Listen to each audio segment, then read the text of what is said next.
Hey, Commanders fans, get ready, because today we've got exclusive news about our team, and you don't want to miss a thing. So subscribe to the channel, activate the bell to be the first to hear everything, and of course, leave a like to strengthen our support and show that we're all true fans.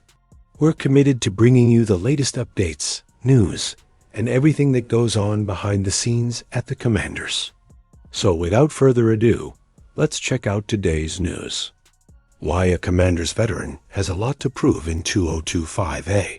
Washington Commanders veteran enters 2025 with high expectations and even greater pressure. Can he turn things around and secure his future with the team? If you're a Washington Commanders fan, you want every player to do well, right? Clearly, on the fan side, no one is rooting for their favorite team to lose. At least, not until the end of the season, when losing records become important draft picks. But even for the media that covers the Commanders, we may not root in the traditional sense. But we certainly prefer to talk about good football than bad. However, when you dig deeper, there's one player who offers a few reasons why he's worth rooting for a little more in Washington this season.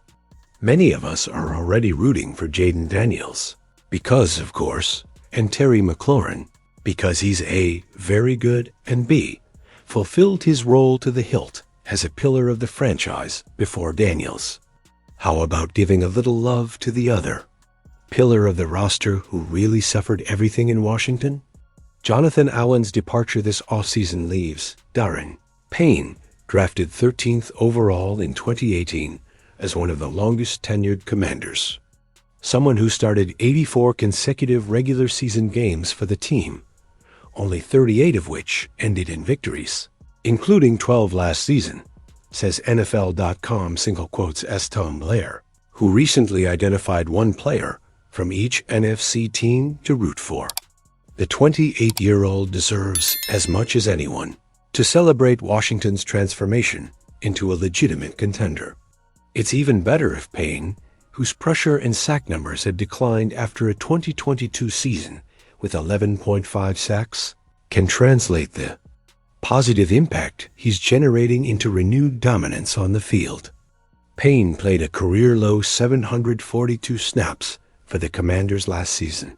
His first under head coach Dan Quinn, defensive coordinator Joe Witt Jr., and defensive line coach Darryl Tapp.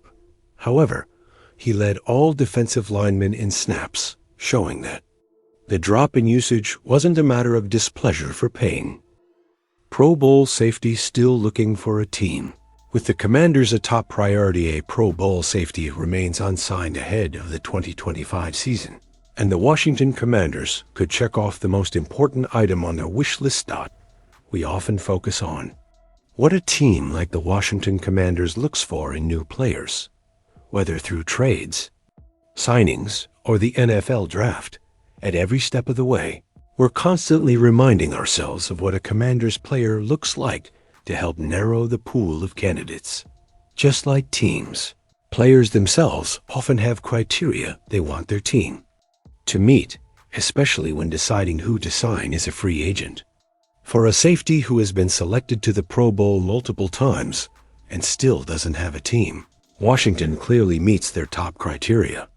I think I would still choose Atlanta 10 times out of 10 if I were in the same situation last year. Former Denver Broncos safety Justin Simmons said in an interview with the Denver Post via NFL.com. But in terms of where I am now, I'm being a little more selective about where we want to go and where we want to call home. The next 2 years, 1 year, whatever it is. But one candidate is one on the list right now. At 6'12" inches and 205 pounds, Simmons is bigger than either of the two projected starting safeties on the Commanders roster today, Quan Martin and Will Harris. Simmons' name was frequently mentioned when it came time to consider replacements for safety Jeremy Chinn, who surprisingly left Washington this offseason to sign a 2-year contract with the Las Vegas Raiders. At 6 feet 3 inches and 215 pounds. No safety on the roster currently has that size, but Harris is expected to bring some of the same intensity and run. support with better coverage ability than Shindot from a depth perspective. Second-year players Tyler Owens and Dominique Hampton also present options for a hybrid type of player, as does former UCLA linebacker and Commanders rookie Kane Medrano. Therefore, Washington has no shortage of potential options for finding a new starting safety to play alongside Martin. Chargers trade Najee Harris to the Washington Commanders. The Los Angeles Chargers had added Najee Harris to their offense this offseason via 2025 NFL free agency. However, things aren't looking too promising for Harris ahead of the start of the 2025 NFL season. First, the Chargers created competition for the running back spot by selecting Omarion Hampton in the first round of the 2025 NFL Draft. Hampton was already expected to challenge Harris for the starting job. But now Najee Harris could miss the start of training camp after suffering a superficial eye injury during an incident on July 4th. His agent, Doug Hendrickson, went on to say, Najee suffered a superficial eye injury during the incident, but is expected to be ready for the upcoming NFL season. So, while Najee Harris may be ready for the season, if he's unavailable for the start of training camp, it would allow Hampton to fully secure the starting position. With the Chargers backfield also featuring Hassan Haskins and Kamani Vidal, there's the option that Los Angeles could trade Najee Harris, and if they start taking calls, it makes sense for the Washington Commanders to acquire him. Los Angeles Chargers trade Najee Harris to the Washington Commanders. The Washington Commanders are coming off a surprising season in which they ran their all to the NFC Conference Championship game in Dan Quinn's first year as head coach and Jaden Daniels as a rookie. However, everyone now roughly knows what to expect from the Commanders, so they need to ensure the team moves forward and doesn't stagnate. One area they need to improve in is the running game.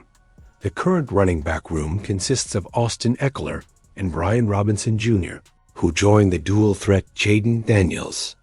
The problem is that Eckler is aging and declining, and Robinson Jr. excels best in the secondary running back role, which puts more pressure on Daniels as a runner. This isn't ideal, and for the Commanders to limit this, they need another running back who can be the starting running back of the future. Najee Harris fits the Commanders' needs perfectly, as he's a powerful runner with the ability to run downhill to fight contact and break tackles in open space. Having a player like Harris on the ground to wear down defenses will help open up the passing game even further. Washington can count on Najee Harris to handle the starting workload, as he did for the Pittsburgh Steelers in the first 4 years of his career, leading him to rush for 4,399 yards and 28 touchdowns.